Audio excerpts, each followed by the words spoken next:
the inspiration and divine authority of the Holy Scriptures. With replies to some alleged discrepancies. By H. Snell. The Acts and the Epistles. In the Acts of the Apostles, we have the coming of the Holy Spirit to indwell and baptize believers into one body, by uniting them to Christ the head, and to one another. This work of the Holy Spirit has been going on ever since in those who have believed on our Lord Jesus Christ to the saving of the soul. At Pentecost, they were all filled with the Holy Spirit and began to speak with tongues as the Spirit gave them utterance. Peter too was filled with the Holy Spirit and preached the gospel, and the remainder of the book gives us the various actings of the Holy Spirit who had come down in consequence of the accomplished redemption work of our Lord Jesus Christ. Besides filling saints for the service and praise of God, we trace the Holy Spirit's Godhead, personal actings, and hatred to sin, his sovereignty, power, holiness, and truth.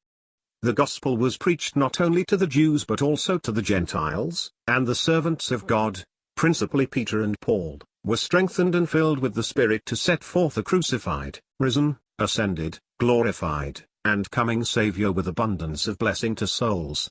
It was a time of the Spirit's power, which gave no quarter to selfishness and covetousness. The record of it too is of the Spirit, for it magnifies God, and honors our Lord Jesus Christ, and the authority of Scripture. We have referred already to the epistles of the Apostle Paul, and have given instances in proof of the inspiration of God in his writings. It is well, however, to remember, that our Lord Jesus repeatedly spoke to him from heaven as to what he should minister to the saints, but we may notice on other occasions the way in which he so constantly points to the Lord and honors him as such. For instance, in the second brief epistle to the Thessalonian believers, he speaks of him as the Lord Jesus Christ 10 or 11 times, in Philippians 1 he speaks of him as Lord or Christ 17 or 18 times, and always with reverence and honor, and he seems in all his epistles to write in such a Christ-exalting way, that he is not able to write many verses without turning to him. Can anything more clearly demonstrate the work and inspiration of the Holy Spirit? Though Peter's line of instruction to the saints is very different from Paul's, yet when Paul addresses the Ephesian saints, or Peter the converted Jews when scattered, they are both so filled with the love of God, that before they begin their communications to them, they lift their hearts in praise, and say, "Blessed be the God and Father of our Lord Jesus Christ." Peter's line, as well as Paul's, is Christ, but Peter, especially in his first epistle, points to an unseen Saviour as the fountain of joy unspeakable and full of glory, though such too greatly rejoice in him, who has accomplished such a work in his death and resurrection, as gives us title to an incorruptible inheritance reserved in heaven for us, while we are kept for it.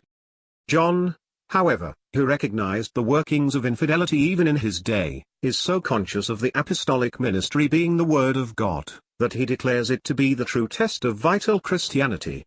He says, "We are of God, he that knoweth God heareth us, he that is not of God heareth not us."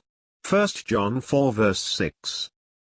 Though James addresses his letter to the 12 tribes, he recognizes beloved brethren among them, and ministers to them as such, ascribing their being begotten of God to the word of truth, and though not entering upon the special truths of Christianity, he instructs, quotes from the prophets, and enjoins them to practical piety in the prospect of the coming of the Lord.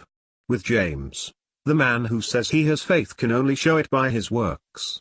The more the epistle is pondered, the more clearly the Spirit's teaching can be recognized in it. Jude, though he treats of the apostasy, tracing it from its root to its full development and judgment, of which Enoch prophesied, exhorts the faithful to contend earnestly for the faith which was once delivered to the saints, to keep themselves in the love of God, praying in the Holy Spirit, and building up themselves on their most holy faith, while seeking the good of others, and looking for the mercy of our Lord Jesus Christ. All these epistles, though written at different times, and by different instruments, tell us of unity of purpose and object.